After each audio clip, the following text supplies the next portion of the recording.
Bienvenidos nuevamente. Hoy continuamos con nuestro curso de Cuba y vamos a enfocarnos entonces en la llegada de los españoles a Cuba. Ya habíamos mencionado que por supuesto Colón había estado en ese primer viaje en el cual, según nos cuenta en su diario, él había enviado a Rodrigo de Triana tierra adentro y este había regresado con tabaco, detalle que no nos podemos olvidar. Era la primera vez que los europeos pues veían esto. Los indios lo fumaban con motivos religiosos. Como no fumo, no sé cuán espiritual sea, pero continúa aspirándose en todo el mundo y ese tabaco o habano cubano sigue siendo muy codiciado en todas partes. ¿Podría parecerles extraño que no me estoy dedicando a los indios, más correcto hoy en día decir amerindios, pues sabemos que no eran las Indias, que Colón encuentra en Cuba? Los primeros que lo saludan, ¿no?, que son estos indios taínos o arawak, de este grupo de lengua que venía del norte de lo que es Suramérica y que había ido a través de las islitas del Caribe y ya estaba en Cuba, que es la isla mayor del conjunto que las forma. Es interesante que tantos lugares en el mundo toman su nombre como el centro, ¿no?, el Mediterráneo. El término de Cuba se queda porque los indios le decían Cubanacán, que indicaba en su lengua arawak que era el centro. Y verdaderamente Cuba no solo es del tamaño de todas las demás islas juntas, sino que es el centro y domina este mar que llamaremos Caribe. Prefiero hablar de los taínos porque es la cultura más conocida y que dominaba en ese momento, aunque la isla principal para ellos era Quisqueya o La Española, que está compuesta hoy por Haití y Santo Domingo. Pero bueno, Colón está en este viaje, descubren el tabaco cuyas muestras se llevan y la isla inmediatamente no es motivo de colonización porque lo es Santo Domingo, a la isla que le llaman La Española.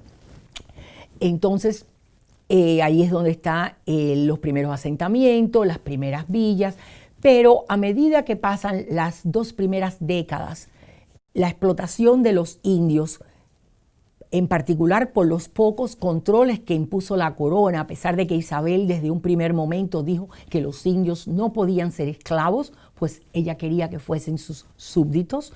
Hay una explotación de estos indios tremenda y por un lado la corona quiere imponerse para protegerlos, pero por otra estos son los que avanzan el imperio, están muy lejos y España no tiene los mecanismos para poderse imponer propiamente. Y por supuesto lo que más los mata son las epidemias, enfermedades que muchos de nosotros sobrevivimos sin problemas, o ya hoy hasta se vacunan por ello, como un sarampión, una varicela, eran capaces de matar a estos indios, pues no tenían inmunidades contra ellas.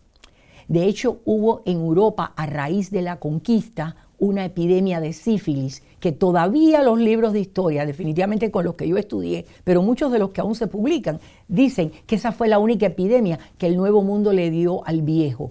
Y sin embargo, ya hace más de 2 décadas que hay evidencia que la sífilis es de origen Viejo Mundo.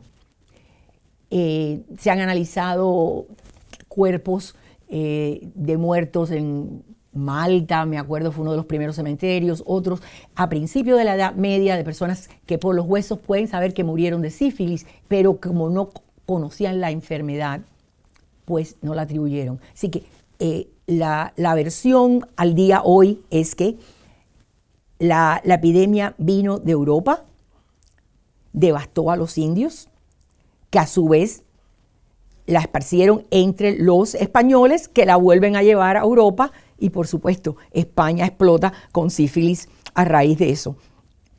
La llevan a otras partes, a Francia, etc. Pero había una variante de sífilis en el Nuevo Mundo, pero no era de transmisión sexual.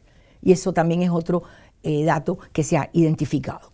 Pero bueno, volvamos al tema más amplio de los indios. Nos dieron muchas cosas que sobre todo los cubanos nos identificamos con ella hoy, aunque sea un día de Nochebuena. En mi casa siempre se preparaba casabe, aunque no se hicieran el resto del año, que preferíamos el pan de harina de Castilla, como se le decía en Cuba siempre a la harina, en los bohíos, donde mucha de nuestra población rural vivía, o inclusive de aquellos que podían darse el lujo de tener un bohío o una barbacoa en su patio, también en la casa con ese techo de hojas de guano. Sin embargo, no voy a darle toda la atención que debe el tema de los indios a mi clase ahora, porque creo que los indios en el contexto histórico de Cuba cobran importancia a medida que los hijos de españoles se sienten cubanos y van buscando una identidad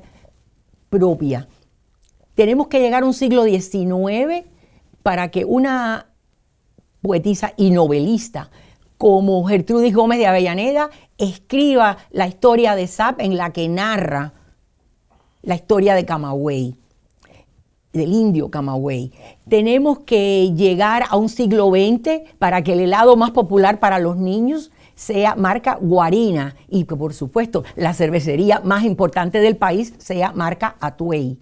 Y por favor, no se me puede olvidar lo más trascendental de todo.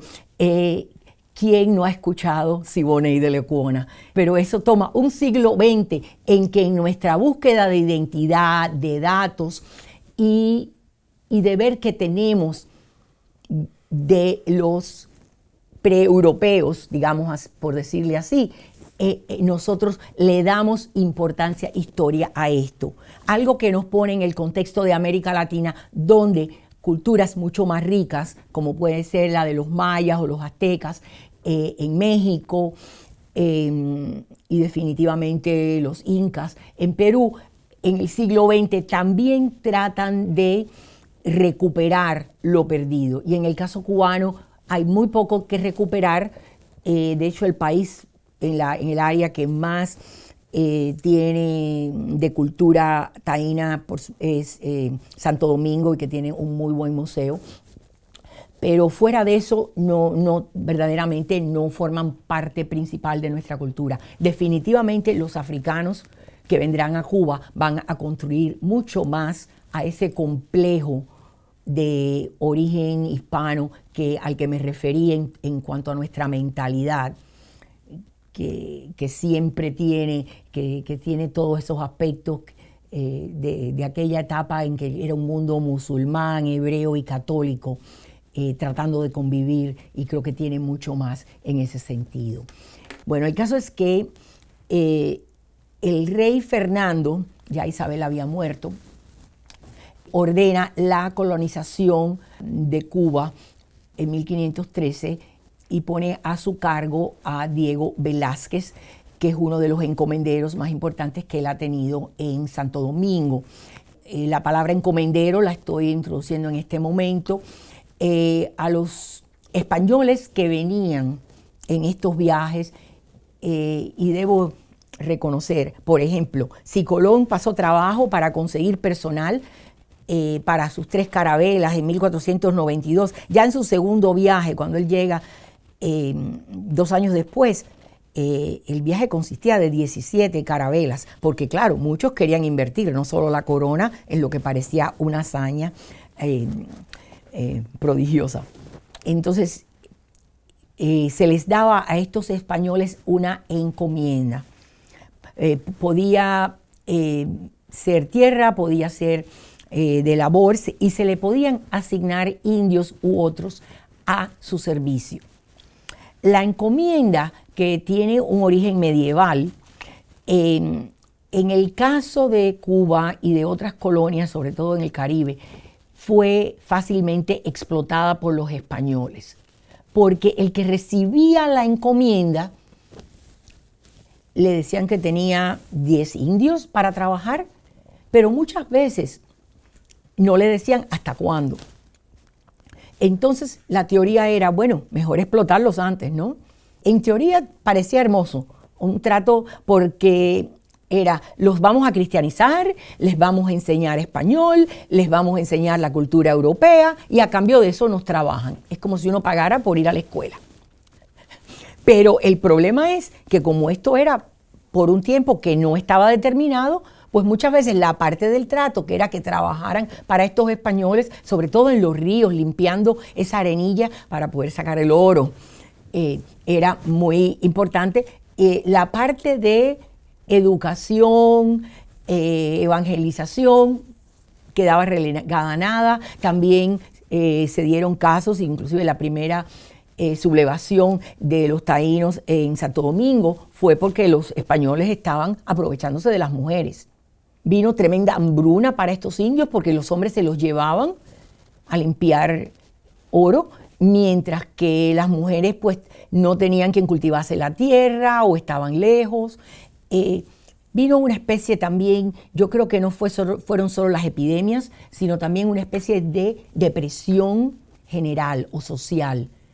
Uno no estaba deprimido como individuo, sino como sociedad. Sabemos que los niveles de procreación de todos los indios en las Américas fue bajísimo hasta casi fines del siglo XVI.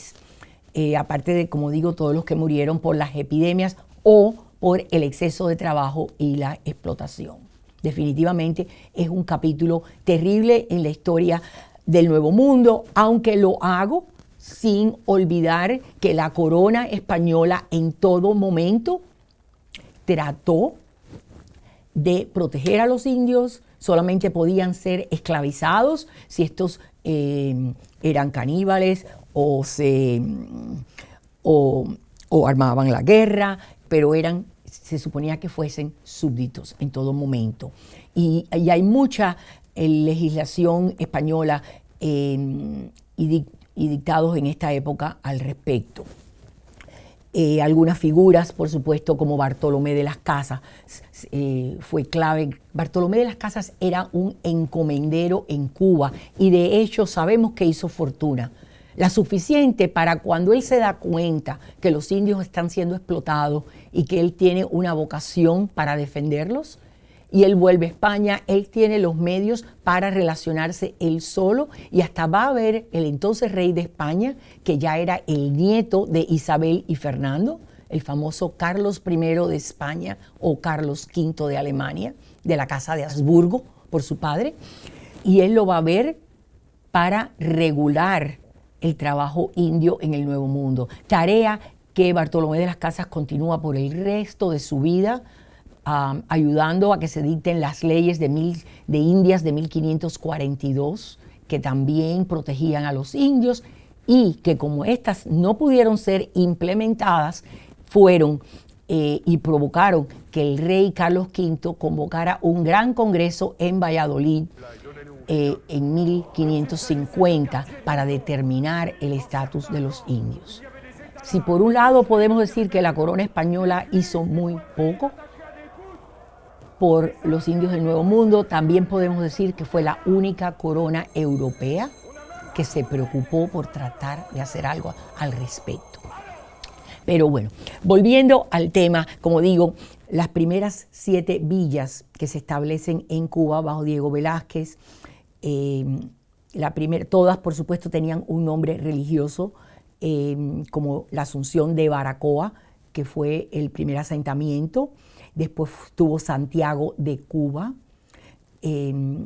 Santiago de Cuba próximamente pasará hacia 1517 a ser la primera capital de Cuba y lo será hasta casi finales del siglo XVI. Después San Salvador del Bayamo, Santa María del Puerto Príncipe, que se llamó Puerto Príncipe porque fue fundada en las cercanías de donde está Nuevitas hoy, pero por una sublevación de indios y también luego por tema de piratas, pues que ya aparecían en las costas, pues se movió al interior y hoy en día es Camagüey. Está Santi Espíritu, Santísima Trinidad, fundada en el 14 y fundada también en la costa sur, en las cercanías de Batabanó, está San Cristóbal de La Habana. Ya se sabía que había un puerto excelente en la costa norte, cuando Sebastián Ocampo había bojeado la isla en preparación a estos primeros asentamientos, lo había identificado, había carenado sus botes allí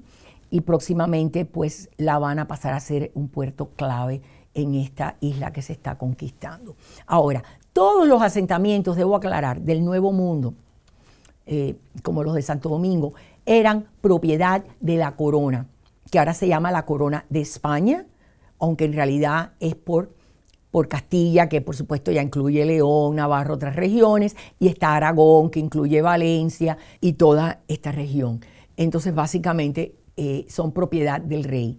En este organigrama que tengo, he presentado paralelo a donde dice rey a la Iglesia Católica, porque teóricamente eran a la par el poderío. Sin embargo, después le he agregado una rayita, como que si el poder fuera del rey hacia la iglesia, porque a través del tiempo la iglesia va a perder mucho de ese poderío inicial, pero yo creo que en la primera etapa la Iglesia Católica juega un papel muy importante.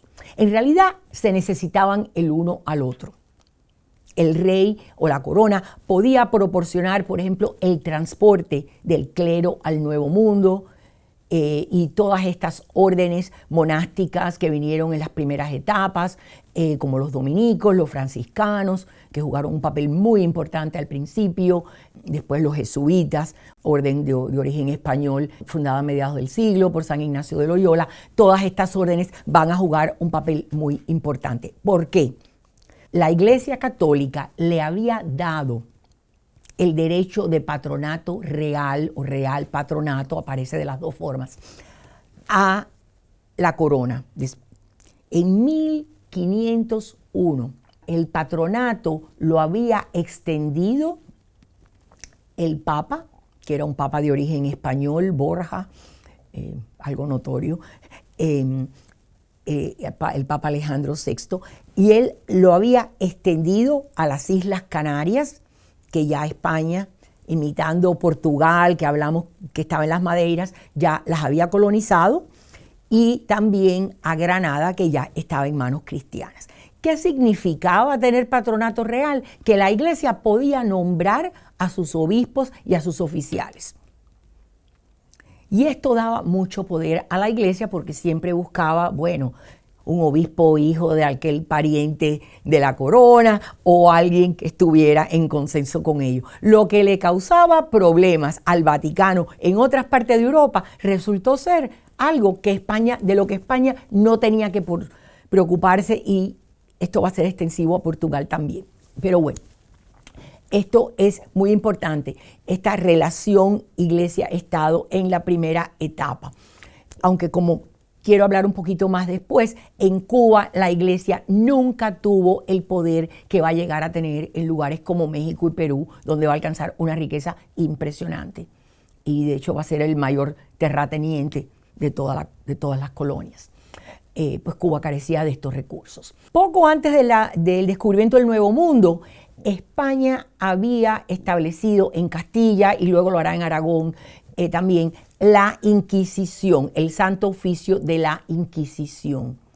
Y esto vendrá también al Nuevo Mundo en el siglo XVI. Cuba estará inicialmente, en épocas de Felipe II, se va a establecer desde México, que va a ser el virreinato de la región, pero como el acceso a Ciudad de México era mucho más difícil en aquella época, pues en 1610 todos los casos de Inquisición de Cuba irían a Cartagena, y lo fueron hasta que terminó la Inquisición en España a principios, con la reforma liberal de principios del siglo XIX. Así que había una Inquisición con casos muy interesantes de Cuba en Cartagena en todo este tiempo.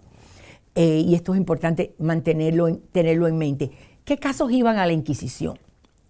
A menudo oímos decir, que los judíos, la Inquisición los mandaba a quemar. La frase es incorrecta. La Inquisición solamente podía castigar a un cristiano. No podía castigar a un musulmán. No podía castigar a un judío. Pero ¿qué ocurre? Que después de la expulsión inicial de los judíos y luego de los musulmanes, que o quédense o conviértanse, los que se quedaron tenían que bautizarse, eran cristianos. Entonces, si eran descubiertos practicando su antigua religión, ritos antiguos, entonces sí la Inquisición podía ir tras ellos. O sea que la Inquisición iba hacia atacar a estos judíos conversos que solamente lo eran artificialmente o en público, algún musulmán, eventualmente después de la reforma en Europa contra los protestantes y por supuesto también contra las prácticas de brujería. Inclusive con los indios en Perú hay casos famosos cuando estos siguieron practicando sus religiones precolombinas, pero la Inquisición solamente podía lanzarse contra aquellos que eran herejes porque no estaban practicando los ritos propios de la religión o porque habían desobedecido al Santo Oficio. Cuando Fernando decide colonizar Cuba, ya el nombre de Cuba aparecía en algunos escritos, algunos de los que le llamaban La Dorada, por ejemplo. Colón le puso Juana, como Juana la Loca, la hija de Isabel, pero este nombre nunca captó. Pero Fernando decide que Cuba debe llamarse Fernandina y también vemos algunos documentos tempranos en que se refieren a la isla como Fernandina, pero por suerte quedó ese Cubanacán reducido a Cuba y Cuba es de los pocos lugares que por supuesto pudo retener un nombre precolombino. Entonces la persona de máxima autoridad en la isla era el capitán general, que inicialmente va a estar en Santiago, cuando a mediados del siglo XVI La Habana empieza a cobrar fuerza, pues este gobernador se va a trasladar a La Habana, que ya está en el lugar actual, en el norte, y de allí, y antes de fin de siglo, creo ya pues será la capital oficial. El capitán general, por tanto, tenía que reportar a la audiencia de Santo Domingo. Tengo que aclarar, como Castilla fue la que dominó, el modelo político castellano más centralizado fue el que se impuso. Quiere decir que en vez de un Consejo de Castilla, ahora va a haber en España un Consejo de Indias. El Consejo de Indias se tenía que preocupar de todo, pero toda la información le venía vía del rey o ellos la trasladaban al rey o, por ejemplo, de las audiencias en el Nuevo Mundo. La audiencia de Santo Domingo fue la primera que Fernando ordenó fundar, pero se demoró en abrir. No estuvo activa hasta 1529 y de allí también, por supuesto, estaba la de Ciudad México, en el virreinato que pasó a llamarse, aunque le decimos México comúnmente, pero era el virreinato de Nueva España. Pero todo lo de Cuba tenía que ir a estos lugares. O sea, cualquier documento que el capitán general quisiese enviar, algún permiso, pedir una merced, como se decía al rey. La merced podía ser que su hija pudiera venir de la isla de Cuba o irse a México porque se iba a casar con alguien allí. Hay veces que eran cosas que no tenían mucha relación importante a la política del día, era más cotidiano. Pero bueno, estos documentos iban a la audiencia de Santo Domingo, iban al virrey en Ciudad México y hay veces que tenía que ir pues algún otro departamento si era necesario. Y así funcionó a través del siglo XVI. Fue solamente con el alza de piratas y corsarios que vinieron a las costas de Cuba, que ya en el siglo XVI se hizo evidente que el capitán general en La Habana no podía controlar toda la isla, pues tomaba semanas a veces llegar de un extremo al otro. Ya las aguas que rodeaban Cuba, a medida que el siglo XVI avanzaba, estaba infestada, que era el término que a menudo usaban, de piratas y corsarios. Y por supuesto, muchos de los locales comerciaban con ellos, si no estos piratas no hubiesen tenido la habilidad que tuvieron. Y desde 1607 hubo una subdivisión llamada la Capitanía de Campo y entonces este capitán general estaba en Santiago de Cuba. Técnicamente tenía también que reportar al gobernador general, se le dice gobernador si no era militar, pero casi siempre era un capitán general que estaba en La Habana y y mandar papeles a la Audiencia o a México.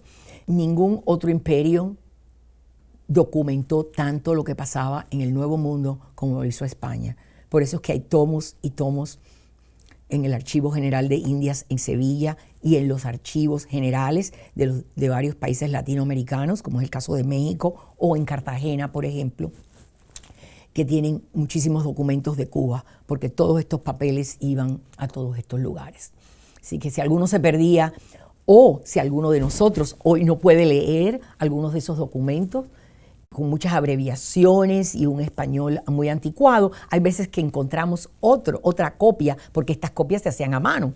Y entonces, que esa es la copia que nos sirve para poder descifrar el original. A nivel de villa, cada villa tenía un alcalde, que por lo general se le llamaba el alcalde ordinario, y si era necesario en una región, podía ser como en el oriente, pues había alcaldes mayores. También había corregidores, que eran los representantes del rey que funcionaban en estas regiones. También lo mismo a nivel regional que en las distintas villas. Cada villa tenía su cabildo y en el cabildo había escribanos. El escribano es fundamental a la historia del Nuevo Mundo, pues estos escribanos son los que, por supuesto, preparaban estos documentos. También había otros oficiales menores, cuando menos uno que le tocaba pasear un anuncio de la última propuesta del rey o alguna noticia importante o que había nacido un infante. Todos estos cargos eran absolutamente menores y pagaban muy poco. ¿Por qué la gente los quería? Bueno, no tanto yo creo que por el ingreso que les podía dar, sino que les daba derecho a estar presente en el cabildo o en el centro de la villa y enterarse de si iban a probar un barco, de que se habían agarrado un pirata o si podían participar en un contrabando. Esa red local que va creando comunidades era muy importante en este mundo de aislamiento. La audiencia es muy importante y la tenemos que comprender como el verdadero gobierno que tenía la colonia en el Nuevo Mundo, aunque a veces estaba a leguas o en otra isla, como era el caso de Santo Domingo. La audiencia tenía su presidente y algunos miembros locales, pero lo más importante que tenía la audiencia era que siempre tenía un oidor, que si uno lo pedía, la villa pedía que enviaran un oidor a entrevistar, a preguntarle a los locales por algún abuso, de por qué no habían llegado cosas que tenían que llegar, de por qué no habían recibido permisos, todo tipo de cosas que los afectaba en su vida económica y política, el oidor podía escuchar.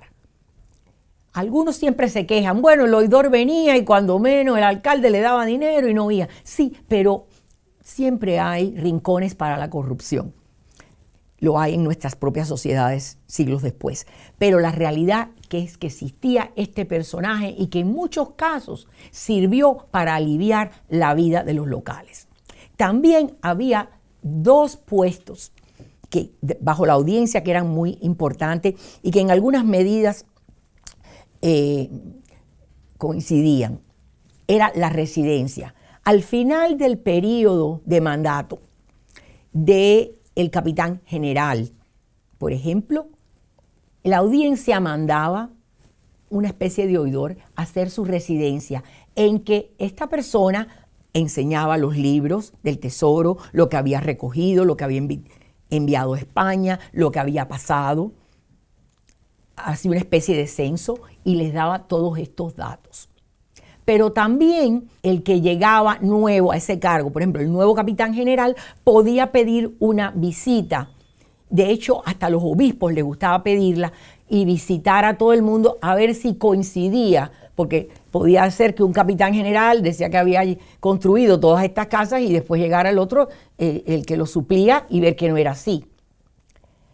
De nuevo, estos eran los mecanismos para controlar lo que podía en otros aspectos ser los excesos de la corona.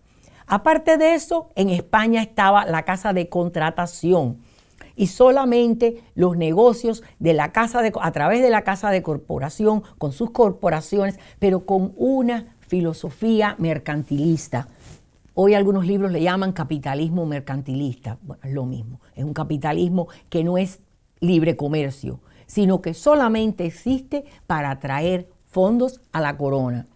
Cuando menos Cuba hubiera sido riquísima, produciendo mucho tabaco u otros productos, exportándolo en ese momento, pero eso no era de interés para que la corona recibiera dinero, entonces no se hacía en ese momento.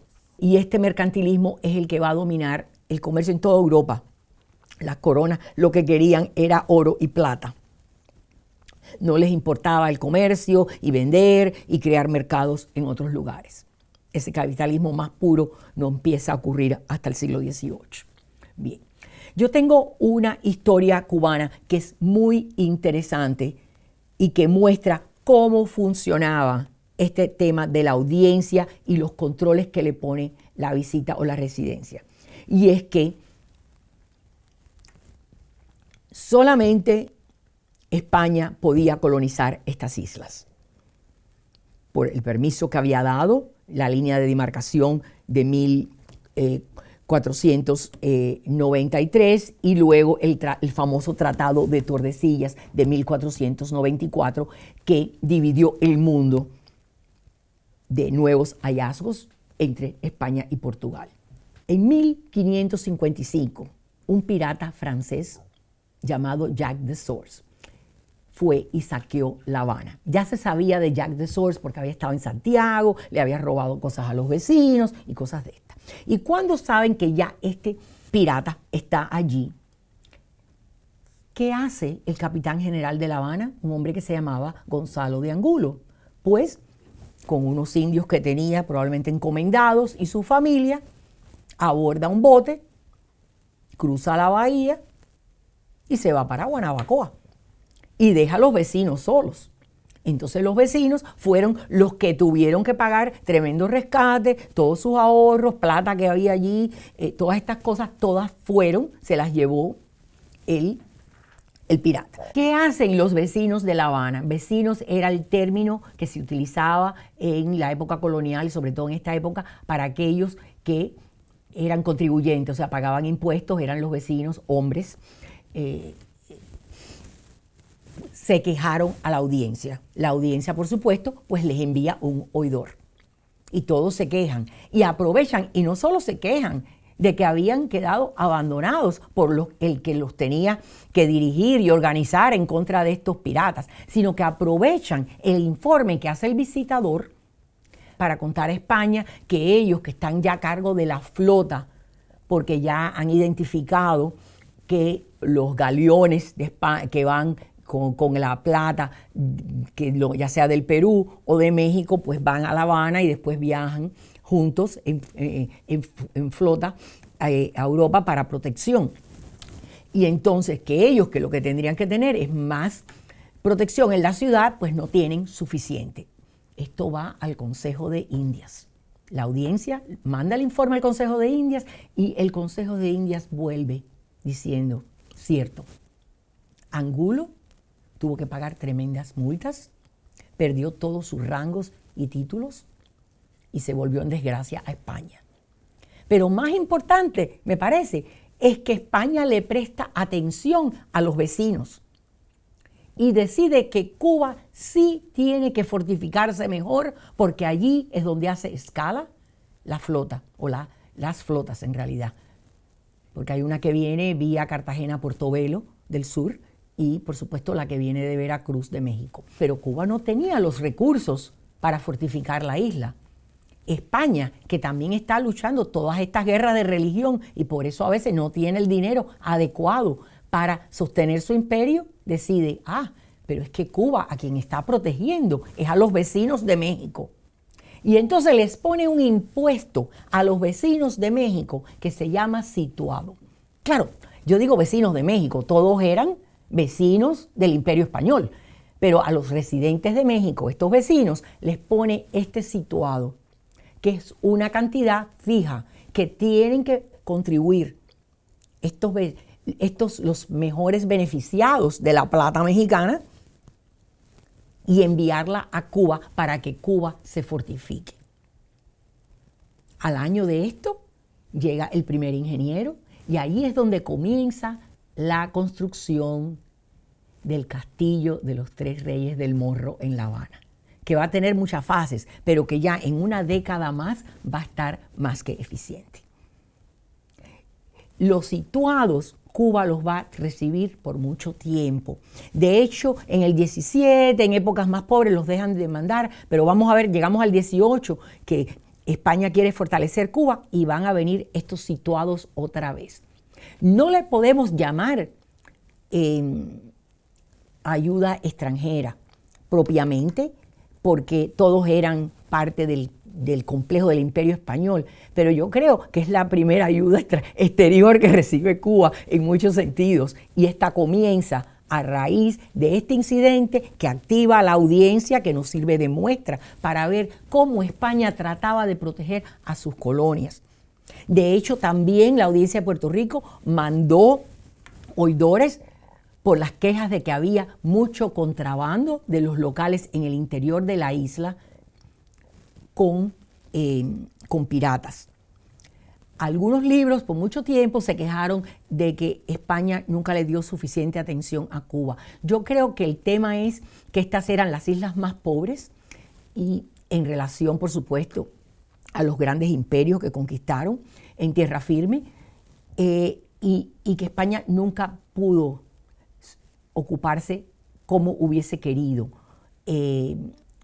También Cuba, su población de las primeras décadas bajó muchísimo con la conquista de México, que de hecho salió de Cuba. Yo tenía un profesor que siempre decía, el verdadero imperio español comienza con la conquista de México y la riqueza que tiene. Pero ¿dónde comienza? Cuando se escapa de Diego Velázquez, Hernán Cortés, del puerto de Santiago. Y él decía, pero en 1898 el imperio español cae en la bahía de Santiago. En Cuba las cosas terminan donde empezaron. Pero bueno, independientemente de esa casualidad de Santiago con Hernán Cortés, la realidad es que con la conquista de México y luego la del Perú, todo el que pudo se fue. El que tenía los medios para hacer fortuna en tierra firme se fue. Y Cuba, por supuesto, cayó en una época que por eso vemos su economía y sus medios son inferiores, y también que ayuda a explicar toda esta época de corsarios y piratas. Y con este comentario acerca de lo que era toda esta burocracia española, quiero que pensemos un poco si esta era una burocracia rígida o era una burocracia blanda que tenía formas. Y lo que vemos es que a pesar de la rigidez y todos los canales que había que contactar para funcionar, siempre hubo un esfuerzo por la conciliación. La corona trató en la medida que pudo de mantener a los del Nuevo Mundo, a sus vecinos del Nuevo Mundo, leales a la corona. En la próxima clase vamos a hablar un poco de este tema que algunos llaman el tema de cómo viva el rey y abajo el mal gobierno, ¿no? El gobierno puede ser malo, el gobernador general o el capitán general puede no ser bueno, pero siempre España puede resolver y eso mantiene un sentido de lealtad a la corona, y como esto, por supuesto, vamos a ver, ayuda muy lentamente, pero a que el desarrollo llegue a Cuba hacia el siglo XVIII.